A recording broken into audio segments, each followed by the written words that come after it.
అందరికీ నమస్కారం అండి. సో మన తెలుగు అరీనా ఛానల్కి అందరికీ వెల్కమ్. సో లాస్ట్ క్లాస్లో మనం ఒత్తులు నేర్చుకున్నాము, తర్వాత వచనాలు నేర్చుకున్నాము. వచనం అంటే పదమని, అవి రెండు రకాలుగా చెప్తారని, ఏకవచనం అని బహువచనం అని వాటిని పిలుస్తామని, ఒకదాని గురించి మాట్లాడుకుంటే ఏకవచనం అంటామని, రెండు లేదా అంతకంటే ఎక్కువ గురించి మాట్లాడుకుంటే బహువచనం అంటామని, ఇలా వీటన్నిటి గురించి తెలుసుకోవడం జరిగింది. అయితే ఈరోజు వీడియోలో మనం ద్విత్వ సంయుక్తాక్షరాలు అంటే ఏంటో తెలుసుకుందాం.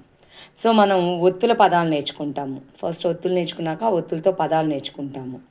అయితే ఆ ఒత్తుల పదాలు మనం రాసే విధానాన్ని బట్టి, మనం పలికే విధానాన్ని బట్టి యాక్చువల్గా మూడు రకాలుగా చెప్తారండి. ద్విత్వాక్షరాలు, సంయుక్తాక్షరాలు, సంశ్లేషాక్షరాలు అని. కానీ ఈ వీడియోలో నేను కేవలం ద్విత్వ సంయుక్తాక్షరాల గురించి మాత్రమే చెప్తున్నాను. సో ద్విత్వాక్షరం అంటే ఏంటి, సంయుక్తాక్షరం అంటే ఏంటి అనేది ఇప్పుడు చూద్దాం. ద్విత్వ, చూడండి ఇక్కడ ద్విత్వ అంటే ఒకే విధంగా ఉండేవి అని అర్థం. ద్విత్వ అంటే ఒకే విధంగా ఉండేవి అని అర్థం.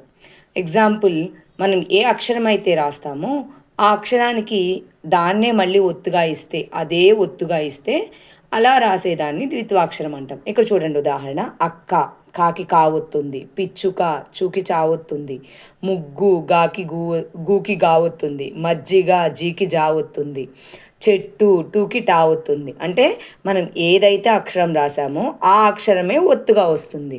సో ఇలా ఏ అక్షరం ఉందో అదే ఒత్తు వస్తే అలాంటి పదాలన్నింటినీ ద్విత్వ అక్షర పదాలు అని అంటారండి. ద్విత్వ అంటే ఒకే విధంగా ఉండేది, ఏ అక్షరం అయితే ఉందో అదే అక్షరం ఒత్తుగా వచ్చేది అని అర్థం. ఇంకా సంయుక్త అక్షరం అండి, సెకండ్ వన్ చూడండి, సంయుక్త అక్షరం. సో సంయుక్త అక్షరం అంటే ఏం లేదండి, ఒక అక్షరానికి వేరొక ఒత్తు రాస్తే, మనం పైనేమో ఏ అక్షరం రాస్తామో అదే ఒత్తు రాస్తామని చెప్పుకున్నాము. కింద సంయుక్త అంటే ఒక అక్షరానికి ఇంకొక అక్షరం ఒత్తుగా రాయటం అనమాట. అలా రాసే వాటిని సంయుక్త అక్షరాలు అని అంటారు. అయితే వాటికి ఎగ్జాంపుల్స్ చూడండి ఇక్కడ: నిత్య, తాకి యావొత్తు. పుస్తకం, సాకి తావొత్తు. కుర్చీ, రీకి చావొత్తు. పెన్సిల్, నీకి సావొత్తు. సూర్యుడు, రూకు యావొత్తు. ఇలా అక్షరం ఒకటి, దానికి వచ్చే ఒత్తు ఒకటి. ఇక్కడ చూడండి, తాకి యావొత్తు వచ్చింది, ఇక్కడ సాకి తావొత్తు వచ్చింది, ఇక్కడ రాకి చావొత్తు వచ్చింది, ఇక్కడ నీకి సావొత్తు వచ్చింది, ఇక్కడ రాకి యావొత్తు వచ్చింది.